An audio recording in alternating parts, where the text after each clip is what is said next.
ٹھٹہ شاہجہان مسجد کی بے حرمتی کرنے پر مفتی قاسم فقری ٹھٹہ میں اظہار خیال کر رہے ہیں۔ اس سے متعلق ہم تفصیلات جانیں گے۔ شعور نیوز کے editor in chief doctor Kamran Khan telephone line پر موجود ہیں، ان سے جانیں گے ان سے متعلق ان کی کیا رائے ہیں۔ بالکل، مفتی قاسم فقری صاحب جو ہیں وہ ایک بہت ہی توانا آواز ہیں اسلامی ریگولیشنز کے حوالے سے، اسلامی قوانین کے حوالے سے۔ ذاتی طور پہ میں سمجھتا ہوں کہ ہمیں اسلامی روایات کا ضرور لحاظ کرنا چاہیے۔ لاہور میں بھی ایک واقعہ ہوا تھا مسجد وزیر خان میں، جہاں گانے کی شوٹنگ ہوئی تھی۔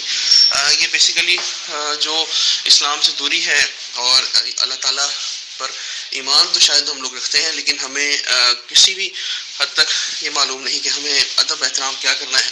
آپ عام زندگی میں بھی دیکھ سکتے ہیں کہ نہ بڑے بزرگوں کا ادب احترام ہوتا ہے، اور نہ لوگ دھوکہ دہی سے باز آتے ہیں۔ اور یہ وہی چیزیں ہیں کہ ہمیں معلوم نہیں، ہماری تربیت نہیں، ہمارے ماں باپ کی تربیت نہیں، بچوں کی تربیت نہیں۔ اور یہ جب واقعات، نامناسب واقعات پیش آتے ہیں شاہجہاں مسجد میں، جہاں یہ واقعہ پیش آیا رومانٹک فوٹو شوٹ کے حوالے سے، تو اس پر ضرور جو ہے ریگولیشنز ہونے چاہیے، قانون بننا چاہیے، اس کو ختم ہونا چاہیے۔ یہ جو بے حرمتی ہو گئی ہے، یہ بے حرمتی کو ابھی چند دن ہوئے، ہفتہ ہو گیا، اس سے پہلے کہاں ہو؟ آپ مسجد کی حالت کو دیکھیں، اس کی تعمیرات ہوئی ہے کیا؟ مرمت ہوئی ہے کیا؟ آپ دیکھیں یہ پیسہ کہاں جا رہا ہے؟